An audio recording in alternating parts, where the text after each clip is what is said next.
And welcome to dated future classes. So दोस्तों, आज हम लोग ऑर्गेनिक केमिस्ट्री में ईस्टर के बारे में बात जानेंगे। यानी ईस्टर के पहले हम लोग जान जाते हैं कि आखिर में ईस्टर जो होता है क्या होता है, उसका जनरल फार्मूला क्या होता है या उसका फंक्शनल ग्रुप क्या होता है। तो चलिए हम लोग समझते हैं कि आखिर में ईस्टर जो होता है क्या होता है। तो ईस्टर जो होता है हमारे कार्बोक्सिलिक एसिड, यानी क्या होता है, ये कार्बोक्सिलिक एसिड को यानी कार्बोक्सिलिक एसिड से OH ग्रुप को रिप्लेस करके OR जोड़ दिया जाता है तो हमारा ईस्टर बन जाता है। और ईस्टर जो होता है एक क्या होता है, हमारा फंक्शनल ग्रुप होता है। यानी ऑर्गेनिक केमिस्ट्री में क्या होता है, फंक्शनल ग्रुप होता है। तो आज यहाँ पे हम लोग ईस्टर के बारे में जानेंगे कि आखिर में ईस्टर का निर्माण कैसे हुआ है। तो क्या होता है, यहाँ पे कार्बोक्सिलिक एसिड भी जो है एक फंक्शनल ग्रुप ही है। और कार्बोक्सिलिक एसिड में से क्या किया जाता है, OH ग्रुप को, यानी क्या किया जाता है, OH ग्रुप को रिप्लेस करके, यानी क्या OH ग्रुप को हटाकर OR जोड़ दिया जाता है तो क्या हो जाता है, हमारा ईस्टर का निर्माण हो जाता है। जैसे में यहाँ पे देखेंगे तो ये हमारा क्या है, कार्बोक्सिलिक एसिड है। क्या है, कार्बोक्सिलिक एसिड है। उसके बाद क्या करेंगे, यहाँ से हम OH को हटा देंगे और OR जोड़ देंगे। क्या, OH को हटा देंगे और OR जोड़ देंगे तो क्या हो जाएगा हमारा C डबल बॉन्ड O और फिर क्या R, यानी क्या हो गया, ये हमारा ईस्टर का निर्माण हो गया। क्या, ये ईस्टर का निर्माण हो गया।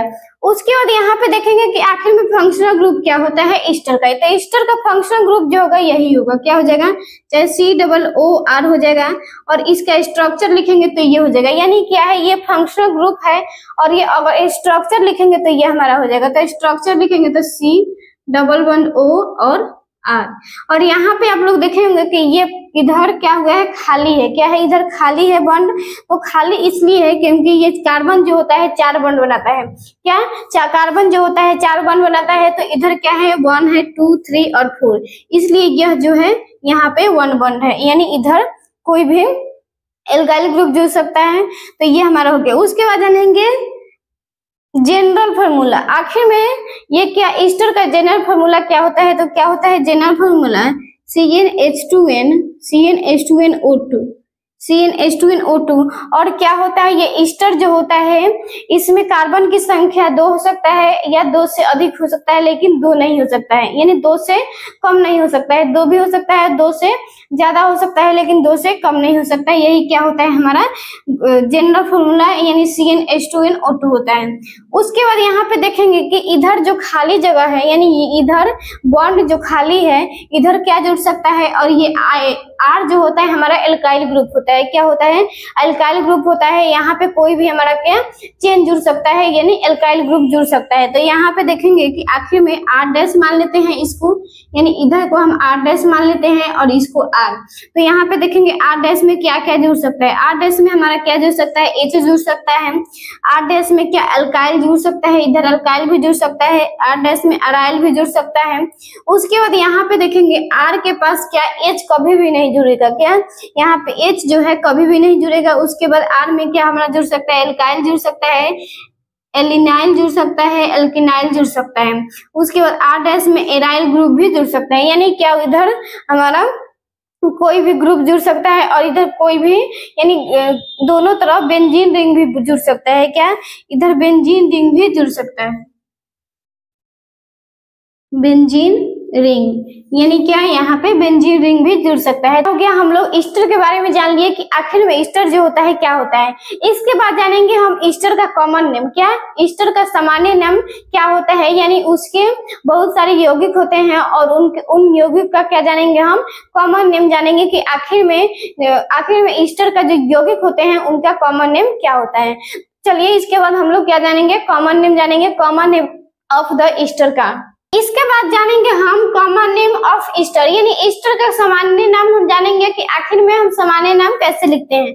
तो यहाँ पे हम सबसे पहले स्ट्रक्चर से जानेंगे कि इधर R' है और R' को क्या कहते हैं, हम कार्बन चेन कहते हैं। यानी इसको कार्बन चेन मानना है और इस कार्बन चेन को क्या मानना है, सब्स्टिट्यूएंट मानना है। यानी क्या, प्रतिस्थापी अभिक्रिया होता है या उसे सब्स्टिट्यूएंट ही कहते हैं। उसके बाद यहाँ पे इधर वाले जो R होगा, यानी इसमें R होगा, C होगा, O होगा, इसको क्या मानना है, पेरेंट चेन मानना है। इसमें क्या हो जाएगा, हमारा अल्काइल ग्रुप भी रहेगा तो इसे क्या मानना है, पेरेंट चेन मानना है। उसके बाद क्या करना है, इधर वाले का यानी R' में जो सब्स्टिट्यूएंट होंगे यानी O से जुड़ा हुआ सब्स्टिट्यूएंट यानी कार्बन चेन होगा उसको सबसे पहले लिखेंगे।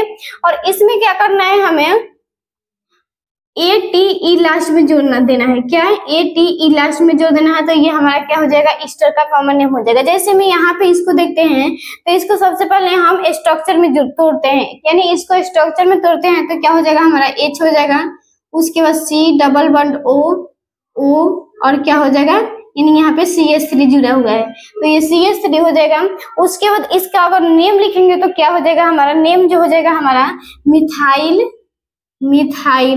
यानी CH3 को क्या कहते हैं, मिथाइल कहते हैं। उसके बाद इनको हम क्या कहेंगे, फॉर्मेट कहेंगे। क्या, फॉर्मेट यानी क्या, इसको हम फॉर्मेट कहेंगे।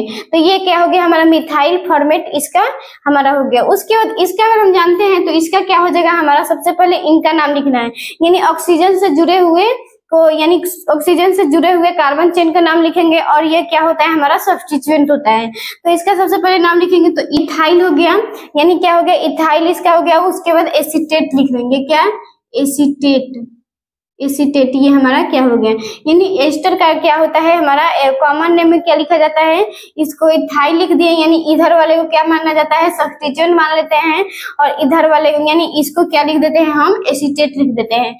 इसी तरह से हमारा क्या हो जाएगा, इसका ये क्या है, हमारा ब्यूटाइल है। क्या है, ब्यूटाइल है, यानी कार्बन की संख्या कितना होता है ब्यूटाइल में, 4 होता है। इसी तरह हम प्रोपाइल का भी लिख सकते हैं, जैसे अगर प्रोपाइल का रहेगा तो C3H8 हो जाएगा, C3H8 हो जाएगा। तो इसका क्या हो जाएगा, प्रोपाइल एसीटेट हो जाएगा। क्या हो जाएगा इसका, प्रोपाइल एसीटेट। उसके बाद इसका लिखते हैं तो इसमें क्या है, 4 कार्बन है, तो 4 कार्बन को क्या कहते हैं, हम ब्यूटाइल कहते हैं। तो यहाँ पे क्या हो जाएगा, ब्यूटाइल एसीटेट। उसके बाद इसका अगर लिखते हैं तो इसमें 5 कार्बन है। क्या है, 5 कार्बन है और 5 कार्बन को क्या कहते हैं, हम पेंटाइल कहते हैं। तो क्या हो जाएगा यहाँ पे,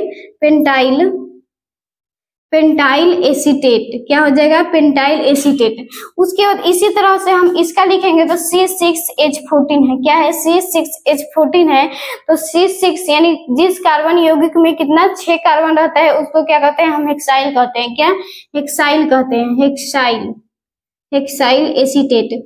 इसी तरह हम क्या लिख सकते हैं, 7 वाले को लिख सकते हैं, जैसे हेप्टाइल एसीटेट। उसके बाद 8 गो रहेगा यानी 8 कार्बन रहेगा तो ऑक्टाइल एसीटेट, और 9 रहेगा तो नोनाइल एसीटेट। इसी तरह हम बहुत सारे यौगिक का नाम लिख सकते हैं, यानी कॉमन नेम। इसके बाद जानेंगे कुछ और कॉमन नेम कुछ जानते हैं, यानी एग्जाम्पल के तौर पे। तो चलिए हम इसके बाद यहाँ पे हमारा है, जैसे में यहाँ पे है, इसको तो हम एसीटेट ही कहेंगे और इसको क्या कहेंगे, हम आइसोप्रोपाइल कहेंगे, क्योंकि यहाँ पे क्या होता है, 3 कार्बन है और एक क्या होता है, 2 कार्बन ऊपर आता है और उससे एक कार्बन से नीचे एक CH3 लटका होता है, तो हमारा क्या होता है, आइसोप्रोपाइल होता है। तो इसका नाम क्या हो जाएगा, हमारा आइसोप्रोपाइल एसीटेट। उसके बाद इसका अगर नेम करेंगे तो हमारा क्या हो जाएगा, सबसे पहले इसके में नंबरिंग करना पड़ेगा, क्योंकि इसमें कार्बन की संख्या जो है बहुत ज्यादा है, यानी 3 है और 3 है तो इधर क्या होता है, हमारा ये पेरेंट चेन हो जाएगा और ये तो हमारा क्या होता है, सब्स्टिट्यूएंट होता है। तो इसका तो नंबरिंग नहीं करेंगे, इधर वाले करते हैं तो 1 2 3 हो गया। उसके बाद क्या करेंगे, यहाँ पे सबसे पहले सब्स्टिट्यूएंट का नाम लिखते हैं। तो सब्स्टिट्यूएंट का नाम हो जाएगा हमारा, इसका नाम हो जाता है टर्सरी ब्यूटाइल। क्या होता है, टर्सरी ब्यूटाइल, यानी 3 CH3 है और यहाँ पे 4 कार्बन है, यानी 1 कार्बन 2 कार्बन 3 कार्बन 4 कार्बन। तो इसका क्या होता है, टर्सरी ब्यूटाइल होता है, टर्सरी ब्यूटाइल, यानी क्या हो गया, टर्सरी ब्यूटाइल। उसके बाद इसका नाम लिखेंगे तो क्या हो जाएगा, प्रोपिनियोट। क्या हो जाएगा, प्रोपिनिएट। क्या हो जाएगा, प्रोपिनिएट। तो इसका क्या हो गया, नामकरण हो गया, यानी क्या है, ये हमारा पेरेंट चेन है। उसके बाद यहाँ पे क्या है, ये हमारा टर्सरी ब्यूटाइल है। तो ये क्या हो गया, हमारा ईस्टर का कॉमन नेम हो गया, यानी हम लोग सामान्य नाम यानी ईस्टर का सामान्य नाम हम लोग लिखना सीख लिए।